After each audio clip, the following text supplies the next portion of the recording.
I'm going to be honest, Dawntide might be one of the best furry visual novels out there right now. The writing in this game is fantastic, with moments that hit hard and fast like an emotional gut punch. The level of quality never ceases to shock, with the art oozing charisma and style. The visual novel also incorporates musical elements into the novel seamlessly, with it not only being a seamless addition to the visual novel, but elevating the experience to another level entirely. The visual novel is distinct, and for all the right reasons. As an almost one-person team consisting mainly of Chube, who is responsible for the art, coding, music, and the story of Dawntide, it is extremely impressive to see this one person being responsible for such a major part of the game considering the level of quality we see.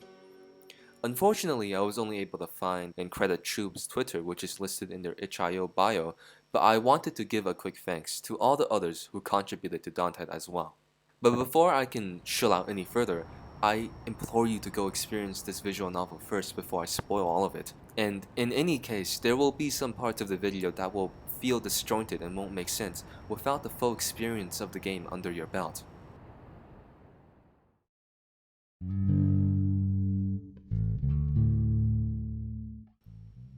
They say first impressions matter, and Dawntide does not disappoint. One stellar example of an intro is in the Smoke Room's beautiful and seamless transition from their menu into their introduction, setting a mood expected for a prequel to Echo, with a characterizing monologue from the main viewpoint in the visual novel, Sam, with us getting an insight into their mind right from the get-go. A parallel can be drawn to the intro in Dawntide, which, like the Smoke Room, characterizes Riley in its introduction. We get information about a character, Griff, a possible past relationship, as well as hints of the character we're inhabiting. Riley can be inferred to be a sentimental person with a deep longing for a past he once had. The introduction to Dawntide provides both a compelling personal mystery from the start, insight into one of the characters, and poetic writing that draws you into the character of Riley from the get-go. This evocative and emotional writing Dawntide displays in the introduction can be seen again and again further on, demonstrating the expert control Dawntide has over its narrative and scenes. But enough about the introduction, what about the character that Dawntide offers?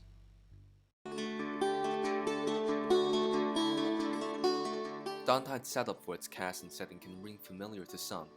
A group of washed-out childhood friends reuniting together once again, a small middle-of-nowhere town riddled with the corpses of stores. Bubbling unresolved problems threatening to rise again and sweep away the little connection that each of them had for one another. We have Riley, Pine Martin, barista. We've seen a hint of his character in the introduction, the sheer depth of longing he has for an old flame, but outside of the introduction, he's reserved.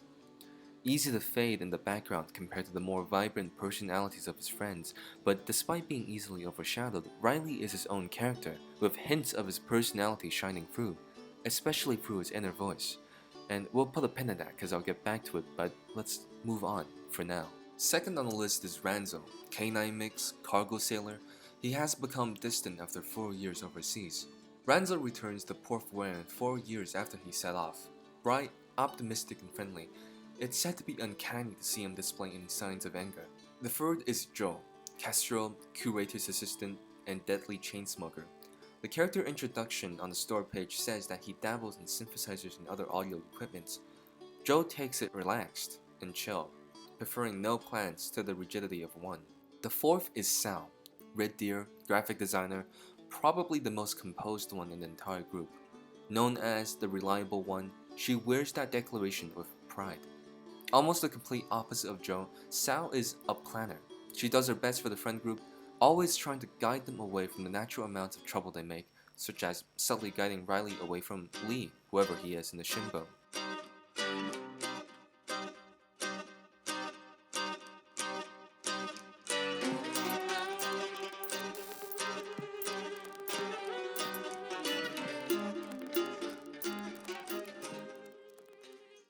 Lastly is Billy, hair, student, a little bit crass and a little bit brash. Billy lives with a partial leg amputation that he had at 14 and had transitioned at 20.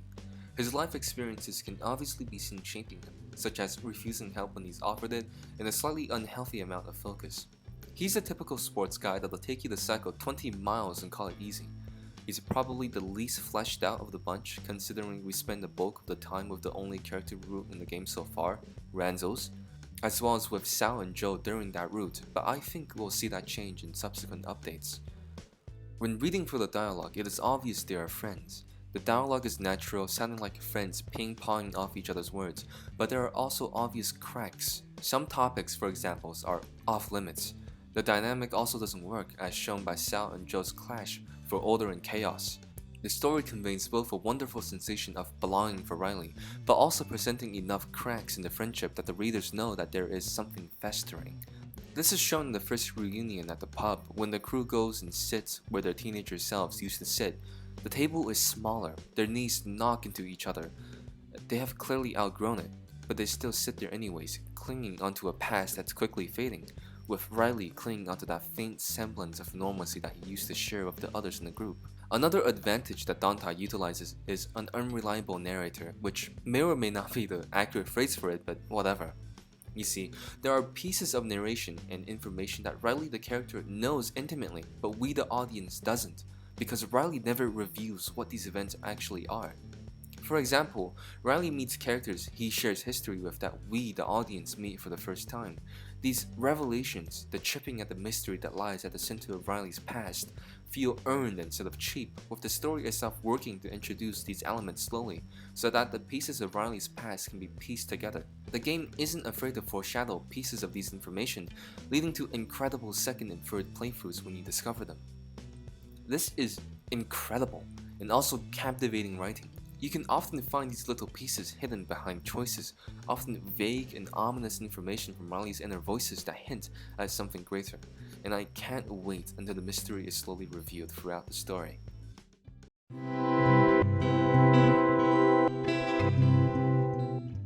When I said the quality was high, I was not kidding. Fully drawn backgrounds as opposed to stock images, with a very distinct art style that almost carves a name for itself. But at its very best, Dawntide uses its style to emphasize scenes and to provide small details that flesh out the world. The warm colors of Port Warren, the chaos of Shinbone, the tiny details found in the character portraits, the way the flashbacks are drawn like a stylized sketch. When I said it was oozing of style, I meant it. I mean, just look at the portraits. Ranzo with fur curls look like waves, Sal with her constellations in the background, Joe with the wires in the background referencing his passion for synthesizers. They're reminiscent of Disco Elysium's portraits, whose own also brims of style. I mean, just look at these drunk sprites, the bold outlines of the characters of colors jumping off the character itself, the messy paints and ripped paper effects highlighting the intoxicated state of the cast. The characters are rougher, more unbound, and the sprites reflect that roughness and imperfection. I especially love how spiky Sal's hair gets in the drunk sprite. The artwork is another standout point for Dawntide, adding to the story instead of being distracting.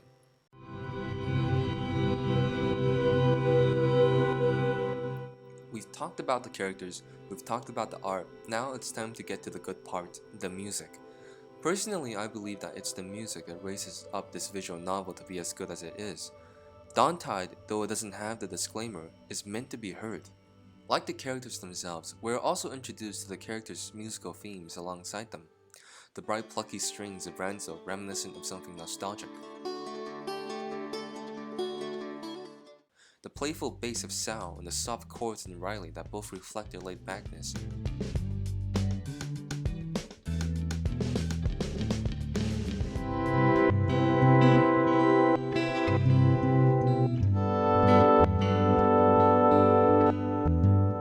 And whatever Joe is going on with his theme, I don't know how to talk about music.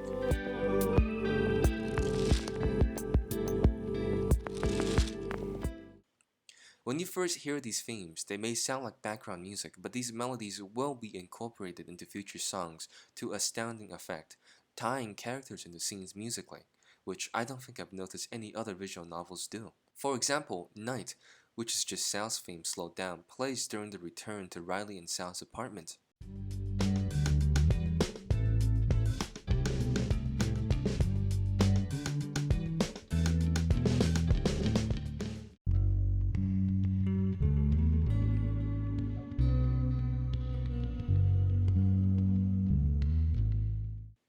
Waterfront incorporates both Ranzo's theme and Joe's theme together.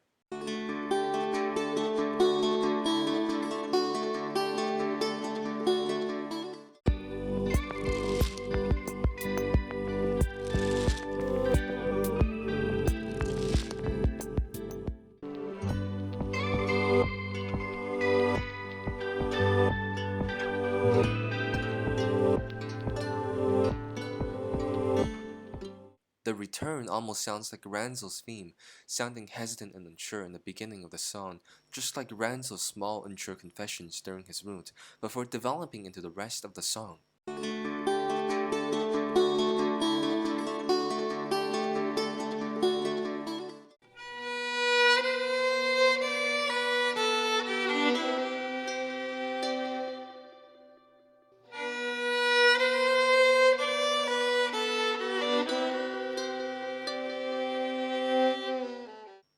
Flashback incorporates an aspect of Riley's theme into the haunting chorus in the background.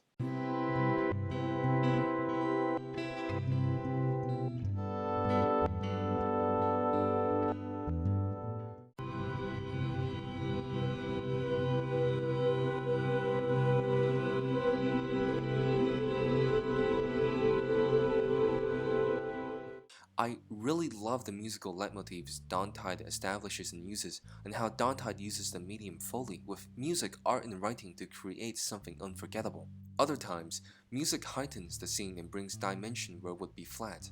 Some shining examples are Graham and Riley's scene in the car. If you didn't read the character introduction on the store page, the scene starts off innocently enough, with Riley deciding to go on a walk to clear his head, but the more it progresses, the more the scene transitions from just a walk to something else, with you slowly coming to the realization of what's happening.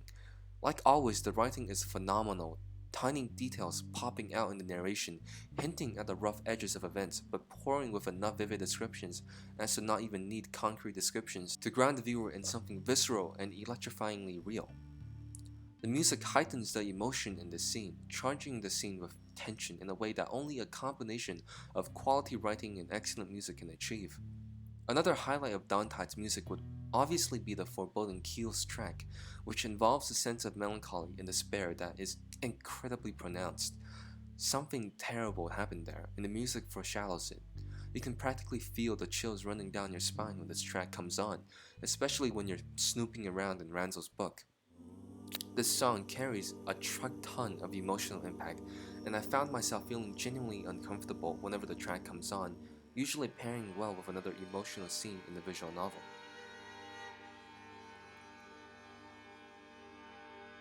Dawntide also likes to build up its musical tracks through several scenes. For example, there is a difference between the first time and the second time we hear the return in Ranzo's route.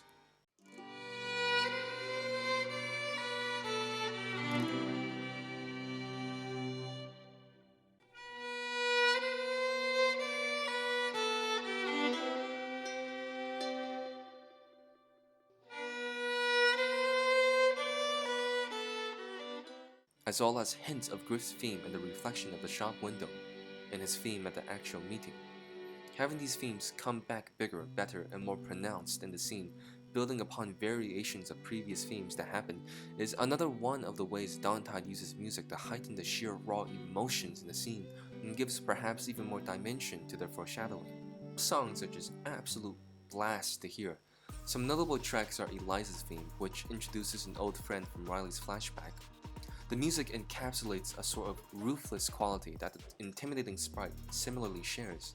Shinbone is also fantastic, with Horizon as a pretty neat treat for those who took the time to listen to it.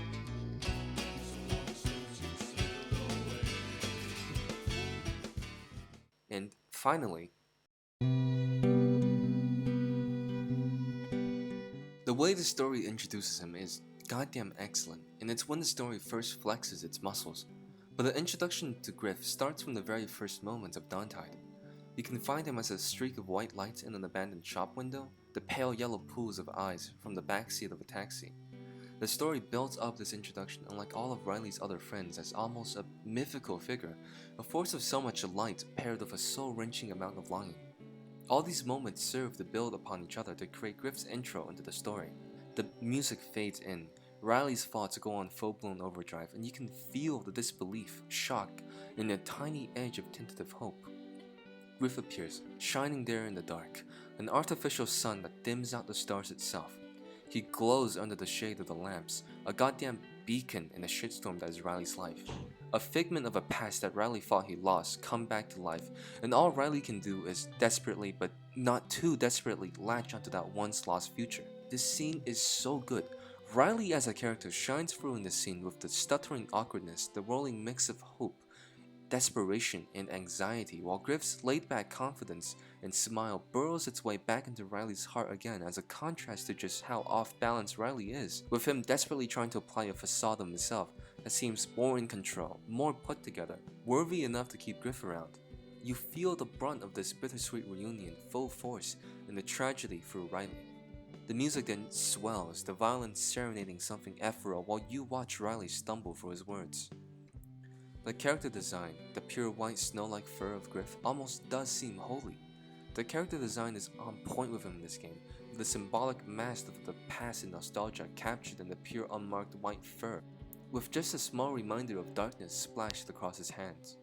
It is revealed further on into the story that Riley has spent close to a decade being in love with Griff, and has never been as connected to Griff than anyone else in or out of the friend group. But just like the bubbling tension underneath the friend group, there's also a sense of wrongness here as well. Griff left 8 years ago, stranding Riley in Port Warren. What's stopping him from leaving again? Nothing. You as the reader can almost feel the storm on the horizon, and the consequences of involving Riley with Griff again, but you're drawn in as much as Riley into the frenzy. Griff smiles, and Riley is unable to resist, or the game even offering multiple choices to drop everything, including the plans you made with other characters for Griff, with the player actively having to guide Riley away from these choices. In their second meetup, Riley practically pours his goddamn soul out at the dinner date when Griff asks Riley about his first loves, dousing them both with a lethal amount of sincerity, which causes Riley to snap back to reality and do an emergency exit out of the situation. But the beautiful music sweeps in and fucking rams into me yet again with the feels. Like Griff's introduction, or really all of the games, the memory Riley shares of Griff is similarly well written, a tender exploration that really hits the chink between the armor just right, especially with the story exploring the bittersweet nature of Riley and Griff's reunion and the nature and peril of true connections. The scene also comes of a small addition to Riley's character that I personally adore. Griff reveals a detail of Riley in the past, calling him a romantic and observant. Riley was supposedly a bit of an artsy type, and he's right. It shows through the literal writing in the game, the creative ways Riley sees the world surrounding him, and in the myriad ways objects are described in ethereal sentences. Riley notices, and that attention is splashed across the text we read. But through the constant self-beratement of his paintings, we can also see that Riley is an artist that finds no value in his art, which is Riley denying a critical aspect of himself. This new perception of Riley Griff offers is genius.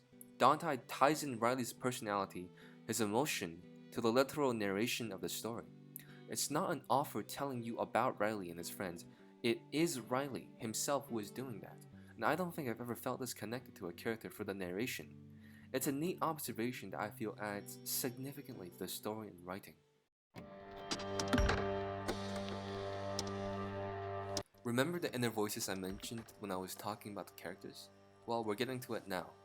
You may have noticed these guys, Exile, Word, Scorn. They weren't there before in the previous builds, but their addition has been a net positive to the story. Like Disco Elysium's skills, Riley's inner voices pepper their thoughts throughout the story, showcasing aspects of Riley and providing inner logic to the decisions we make for him. Scorn is, wouldn't you know it, the voice that scorns Riley. He's the one that criticizes Riley's actions, a subconscious instinct to tear apart your actions before others can. The tone of the voice reminds me of authority. Ward, on the other hand, is the protective instinct, the one that urges Riley to take the safer choice, the one that helps Riley blend into the background and disappear, but also to encourage Riley to hold on, offering words of encouragement.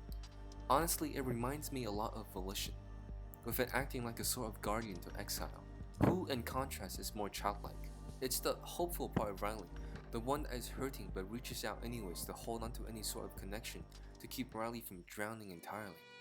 To be honest, it hurts to read Exile sometimes. Their dialogue into Riley's soul pulls at heartstrings like nothing else. The desperation to try and keep Griff to stay, and the infinitesimally soft voice that chimes of a soul-wrenching really when Ranzo says that he wouldn't have come out if not for Riley.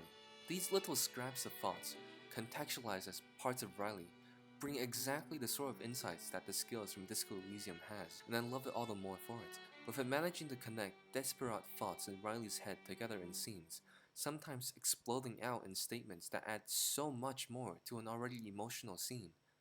I especially love the way the skills force Riley to reach out to someone, anyone at all, when you're choosing the routes. It hammers home both Riley's loneliness and tightly held desire to just be seen.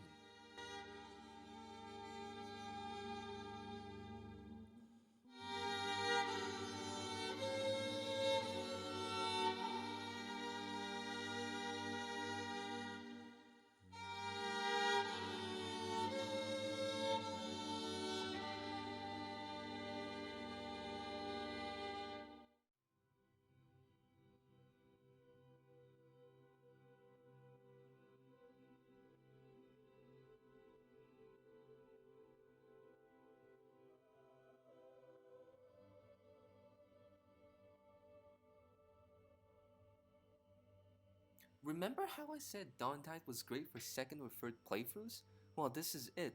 As more and more information gets revealed, the more everything starts to make sense. This review of Riley's Lost Fingers has been a masterful review with just enough intrigue and setup to draw attention to but not reveal until the perfect climactic moment. Riley's confrontation to Ranzo. And holy shit is the conflict good. Let me just derail all of this to just talk about that for a second. Ranzo accidentally reveals that the job he went on didn't require him to be gone for 4 years but only 6 months. But he was gone for 4 years. Ranzo left because he kept making things worse, because he knew bad things were going to happen and didn't do anything about it, like being given prophecies of the future that he can't alter. Now, this could either be a way of trying to make sense of terrible events or a genuine paranormal thing like something in Echo. It's a character detail, a motivation, and a way of coping that just makes sense. The superstition even fitting together aesthetically with Ranzo's sailor archetype. And then the climax. All of Kyo's instruments come together and Riley snaps.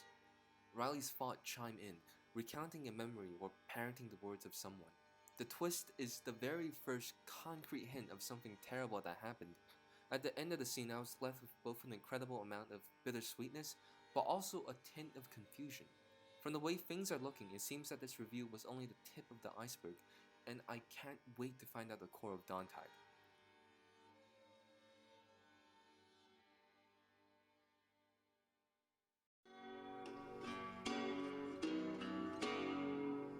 Dawntide, despite being in its early phases, both impresses me with its quality of its writing, artwork, and music, and makes me thrilled to see what comes next.